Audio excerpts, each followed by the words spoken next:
港式奶茶大家都會經常飲，不過你又有冇諗過點解奶茶總係要加淡奶而唔係鮮奶呢？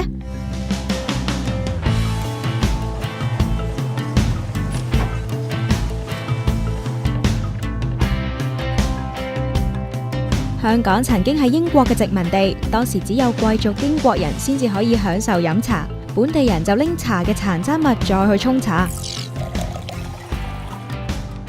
茶就會變得比較苦澀，味道亦都較強。為咗配合口味，需要一啲香氣、口感豐富嘅淡奶。因為黑白淡奶咧嘅奶脂濃度咧比較高，佢有8.4%。咁如果普通鮮奶嘅話咧，其實得3點幾個%。咁沖出嚟嘅奶茶咧先至會香滑濃厚。一杯奶茶好飲嘅奶茶咧，最主要就係個材料啦。咁其實有70%都係關個材料嘅問題啦。咁奶茶啦，咁所以奶同茶其實都係各佔一半嘅比例啦。一杯好嘅奶茶，其實淡奶都好重要。每2杯港式奶茶就有1杯由黑白淡奶沖成，所以我哋就專程去荷蘭嘅農場睇下。淡奶亦都係由新鮮牛奶製作而成。我哋參觀咗荷蘭呢個農場，牛雖然一日食21公斤嘅乾糧，不過竟然擠到27公升嘅奶，年產量達到140萬公升。And 150 cows are milking every day, two times a day. In the morning at 5 o'clock we milking, and in the midday at 4:15. 人手擠牛奶已經過時啦，農場就用自動擠奶管，牛夠鐘食飯就會自動入閘，輕輕鬆鬆就有奶出。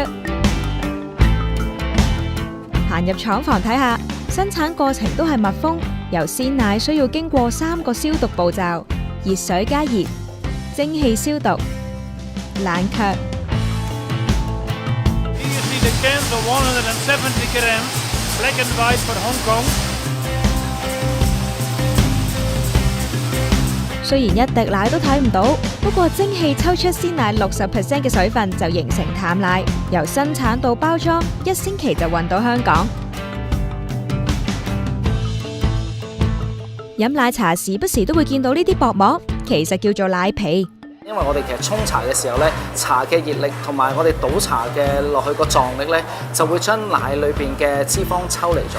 咁因為脂肪比較輕身，咁所以咧佢聚積埋一齊就會浮咗喺面，形成咗呢一陣嘅奶皮。師傅教我哋掛杯，轉一轉個杯，如果奶茶成波浪紋，慢慢滑落去側邊，就代表淡奶嘅脂肪豐富。下次飲奶茶都可以試玩一下。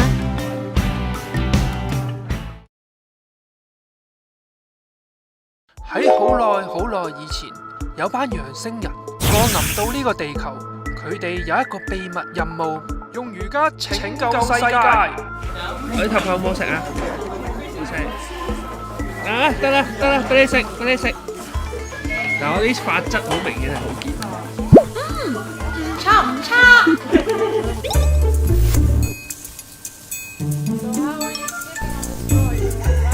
呢個唔識死嘅後生仔，決定冒生命嘅危險，潛入洋星人喺樹林入邊嘅基地，挑戰傳說中嘅楊大師瑜伽班。今次你仲唔死？咁啊，嚟到呢個農場呢，其實就唔會好大陣嗰啲農場嗰啲真係叫做動物糞便嗰啲味道啦。咁啊，同埋啲羊啲毛都幾滑噶。咁啊，玩羊嘅第一步呢，就係要同啲羊仔嘗試下相處先。係啦，睇嚟都幾怪啊，唔係好想理我。睇下隻羊仔，你叫咩名啊？咁個抱咧要抱佢個肚嘅，咁啊兩邊頂住啦，咁啊好 cute 成件事。先嚟個簡單嘅 warm up，轉頭，拉筋。You open your chest to breathe in all the fresh oxygen of the. If you have contact with the goats, you produce oxytocin, so it's a cuddle hormone, so it makes people relax, and then you can go into the posture in a more relaxed way. 洋星人開始第一波嘅攻勢，背弓，攻其不備。你班奴才慢慢 relax， 乖乖地臣服喺我腳下啦。哎呀，仆親！點解佢哋咁中意騎喺人上面？係係咪咋？哦，哇！一嚟有4隻。啊！佢條脷奶喎。喂，唔好食頭髮，頭髮食唔到。頭髮食唔到。喂，唔得啊 ！M 字壓啊！ I really like to show people how you can connect with the inside, like mind, body and breath during a posture. But also because so many things outside are happening, can you also connect with that? 羊瑜伽其實就由美國人創辦 ，Brenda 喺舊年嘅年頭引入自己嘅農場，出世1至6個月嘅羊 BB 就可以一齊做瑜伽，主要就係搗亂，周圍屙屎又屙尿。This is nature, you know, so shit happens. Sometimes there's shit and sometimes you stand in the shit and you just, like, how do you deal with it? Do you like, or are you gonna relax and breathe and like surrender? At first it is a little bit strange, but after that, you know, you get used to it and it is so much fun. Because the goats make you feel like you have to relax. I will recommend it for everybody who feels stressed or is suffering from burnout symptoms. This will bring you back to yourself. 農場距離阿姆斯特丹只有25分鐘嘅車程，假日亦都有唔少荷蘭人帶埋仔女一齊親大自然。想體驗陽星人瑜伽，記得提早2個月預約。You know that food waste is a big problem. It's like 1/3 of all worldwide food production is wasted. 4 founders, we were all working in the supermarket and we noticed that there are a lot of products unsold that were still edible. 於是佢哋喺4年前創立咗呢間環保餐廳，回收嘅貨車日日出動，收集超市同埋生產商過剩嘅食材。Yeah, so we collect fruit, vegetables, potatoes, products that are just a little less beautiful. There's nothing wrong with it, but it's just simply too much for the market. So we also get a lot of oranges or mandarins. It is packaged in a multiple, like there are like 10 mandarins or oranges in one package. If there's one bad one, they cannot sell it anymore. With all the 10 oranges, and we throw away that one orange that is not good, but we can use the other ones. 荷蘭嘅食品安全條例規定，所有過咗最佳食用日期或者過期嘅產品都唔可以使用，所以魚同埋肉類就直接向供應商攞貨。Yeah, we started with like 5 supermarkets. By now we have 160 supermarkets, but also the producers.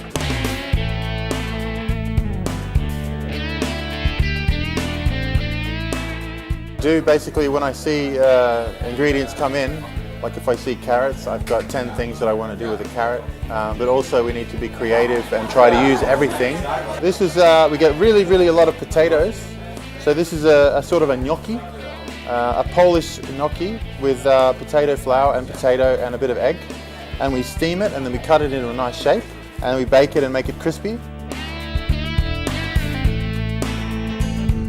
晚市就提供8款唔同嘅菜式選擇，當中有80%嘅食材係拯救翻嚟，其餘嘅呢就係油、鹽、糖等等嘅配料。We don't pay for the supermarkets like the streams we get from them, but we do have a lot of other costs. Because what we do is, of course, we have the logistics, driving to collect the food. We have the sorting out. That is costing, that's labor. You see here the amount of kilos of food we rescued. We are over the 400,000 kilos right now. Then most of the food waste is still happening at people's home. And part of our goal at InStock is to make people more aware of what they can do at home to reduce their own food waste. 佢哋仲出咗本書，教人一啲喺屋企保存食物嘅方法，亦都應用喺餐廳入邊。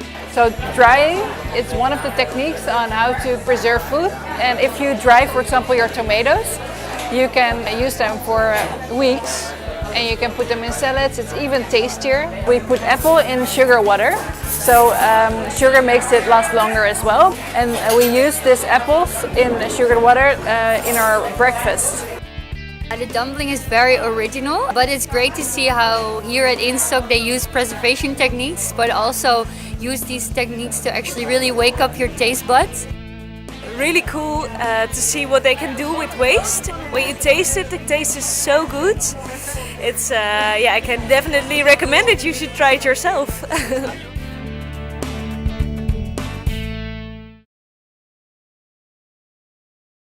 80後嘅 Kathy 讀大學嘅時候識咗嚟香港做交換生嘅老公，老公係荷蘭第3代華僑，女女喺香港出世半年之後就決定移居荷蘭。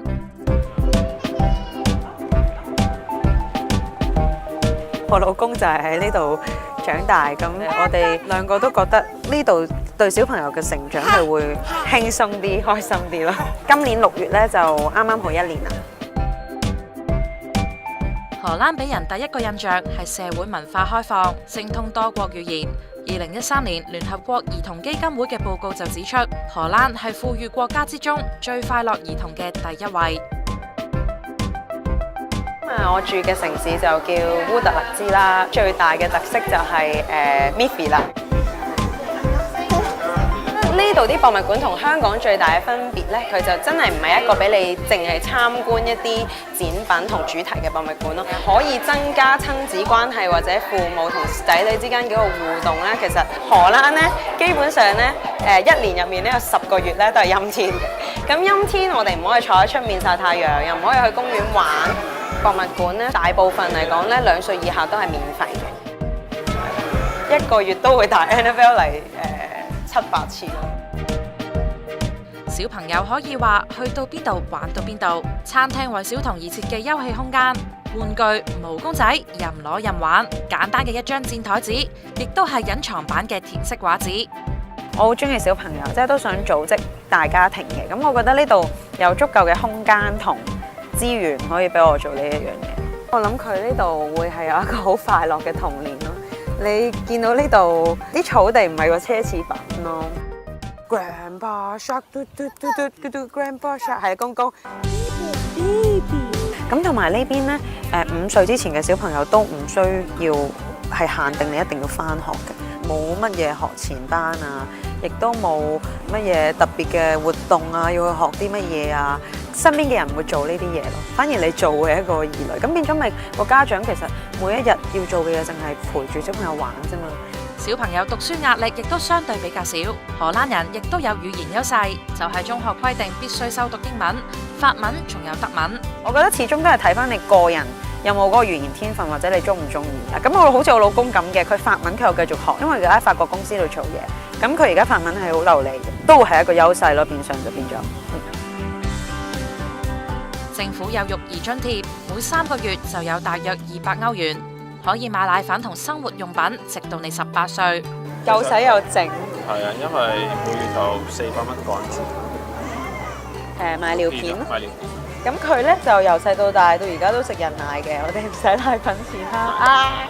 如果你話生活費咧，又唔係話特別貴嘅，通常我平均每個月咧淨係使300蚊歐羅咧，都已經係食得好好噶啦，即係3餸1湯嘅晚餐咯。頭100歐好多水嘅，係10嘅其實10之內3成半啦，3成半。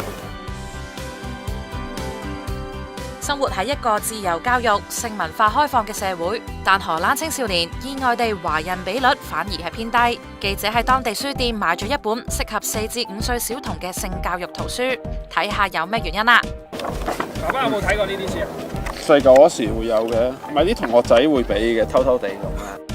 因為小朋友咧，佢哋求知欲好強噶嘛，反而有啲嘢咧，你越唔想俾佢知嘅，佢就咪越想去知咯。咁但係如果你一早話咗俾佢知嘅，即係好似啲性嘅嘢，其實例如佢會睇爸爸沖涼，佢會睇媽媽沖涼咯。Off the record。係啊，唔係 off the record， 我覺得冇嘢。即係我少少自己教佢嘅理念係，雖然呢個社會好自由啦。我都俾好多自由佢啦，有幾個字我一定記住，適時管教咯。18歲前，我覺得你可以有男朋友咯，但係我唔會俾佢喺男朋友嗰度過夜啦，係啦。係咯，佢自己咧。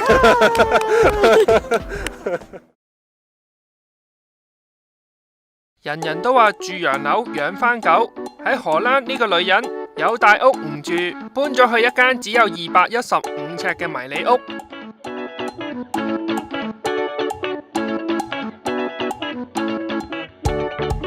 Well, I had a house, I brought a big house, and it was too big for me really. I live alone and I had 3 bedrooms, which are hardly used.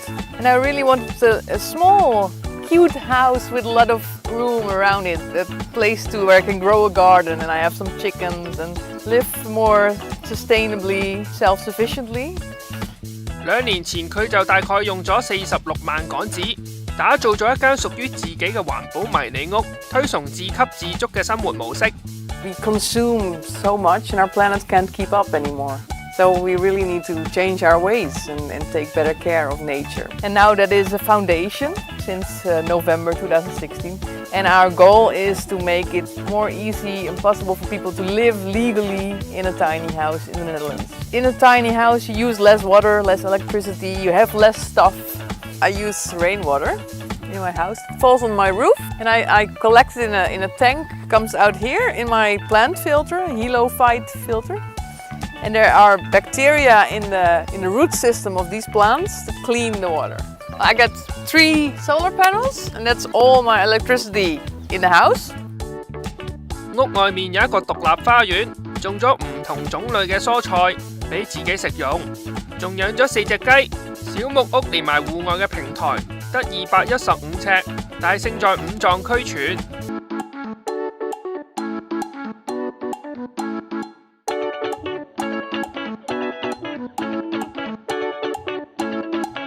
住咗接近2年，佢就深深體會到其實生活可以好簡單，一個足夠嘅生活空間並唔係用大嚟衡量。Just taking what you need and not more. Just really thinking about what do I need to live happy in my life. But I was the first one who got a legal spot to live in on the ground of the city council. And we get the land for free for a period of 5 years. And in exchange, we share everything we learn, and we have open house days. People can come visit. So we give another kind of value to the community. 事實上，荷蘭嘅青少年同樣面對土地嘅問題，政府開始就考慮迷你屋嘅可行性。租金貴，冇錢買樓。Since the 1970s, the housing prices have gone up 11 times. While the average income has gone up only 6 times. It's hard for a lot of young people to buy a house. In Amsterdam, the prices are ridiculous. They're small apartments, maybe 40, 50 square meters. You pay 1,500 euros. A lot of young people have to stay at home, live with their parents, and save up a lot of money to buy a house. And they can't get as much of a mortgage anymore. 嚟緊即將就有4位新鄰居搬入嚟，試驗一個迷你屋嘅小社區，推動環保嘅同時，成本亦都較低，又會唔會係荷蘭年青人嘅另一條出路呢？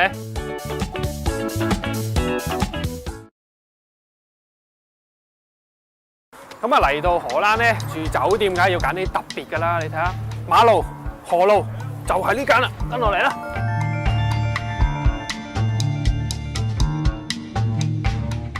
你冇眼花啊！呢間屋真係一間酒店，酒店前身係船橋看更嘅住宿地方，24小時看守船橋嘅開關。咁呢間酒店最特別嘅係咩呢？就係冇 lobby 嘅，咁啊直接透過 Apps 啦，有間房時呢，就嘟一嘟就可以開門㗎啦。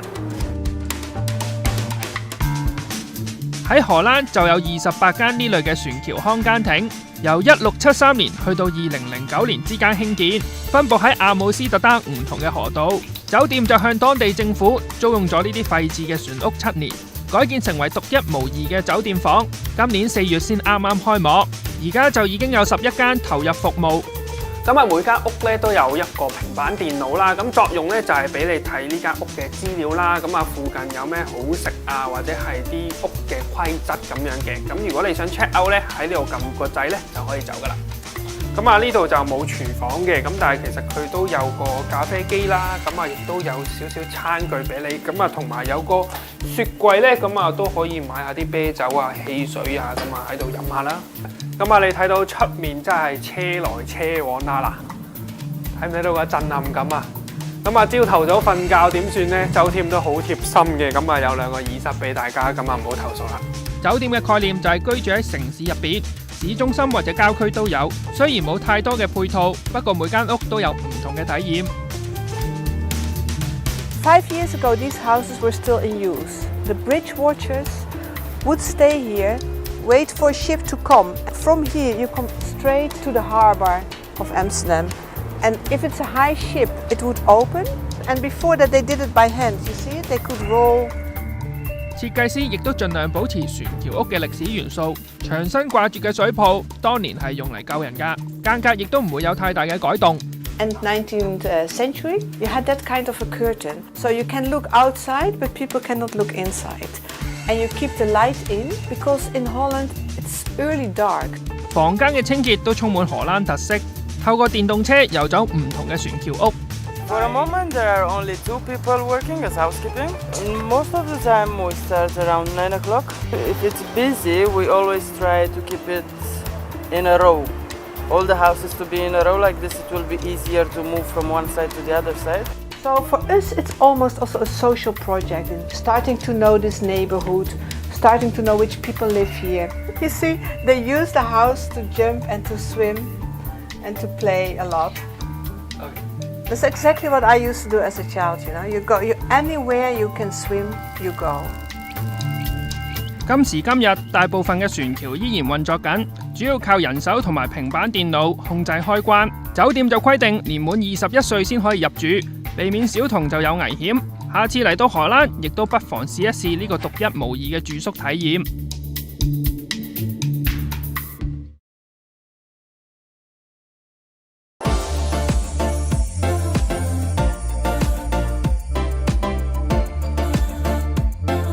呢度並唔係一間酒店，係荷蘭一間老人院。荷蘭警察，住喺呢度嘅老人家每日都喺度笑，事關有6個年青人輪流陪佢哋玩，傾偈、玩 game， 做乜都得。每個月玩足30個鐘，年青人就可以換取一個免費宿位。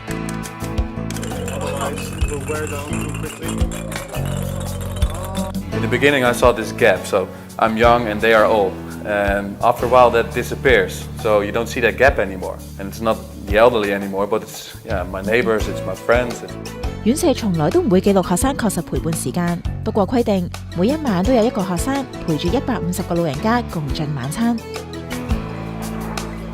係咁，我哋今日嚟到呢個老人院咧，咁啊，梗係要帶一啲港式嘅玩具俾佢哋玩啦。咁我帶咗啤牌，諗住玩呢個冚棉胎。4. You said 4? Yes. Sorry, I read the Chinese. Oh. 2. 4. Yeah. Grab it. Hit it. Yeah. Hit it. When the students came in, they brought life in the house with their romances, with their dance parties, with beer pong. 入住嘅長者全部都係80歲以上，被評定為不合適自理，要俾一部分嘅住院費。學生就透過自薦同埋面試，一般入住4年。My eldest inhabitant is 104 years old. Youngest student is 19. Why they chose me? That was my question mark in the beginning too, because I thought, okay, these students, they are going to probably want a younger woman, blonde hair and things like that, and then they chose a bald guy with a beard. The students who live here are social people, and they love to have a chat, and they love to spend time with other people, bringing a bit of my life into their life. One of the students has a new girlfriend, but doesn't want the other people to know, and they try to sneak her in through the back door. And they think no one has seen it, but next morning at breakfast, everyone is talking about the new girlfriend. And people don't meet in their rooms, and they don't meet in the corridors. They meet somewhere where they can sit down and have a cup of tea or coffee. 你好，你好，你好，你好。老人院重視老人家嘅生活質素，淨係啲房已經羨慕死人啦。你睇到咧，佢哋呢間房咧就係呢個叫 normal size 啦，咁其實已經係非常之大啦，又光猛啦，有一間房、一個偏廳、一個廚房、一個廁所咧。老人院有健身室，義工經營嘅平價雜貨店、剪髮、美甲店，老人家都要扮靚㗎嘛。I decided that care alone is not enough. I wanted to create an atmosphere in which people are feeling warm, feeling that they are being seen as persons and not just as care persons, but 院舍按照老人家嘅意願製作履歷表，記錄佢哋生平故事。好似91歲嘅 Harry，後生嗰陣係個音樂家嚟㗎。Like every door in here has its own history. It's like a life history that's behind the door. But when you're old, you're looking for happiness in just having a chat and having someone close to you, or just spending a moment with each other. Or maybe even just saying hello. That could be enough.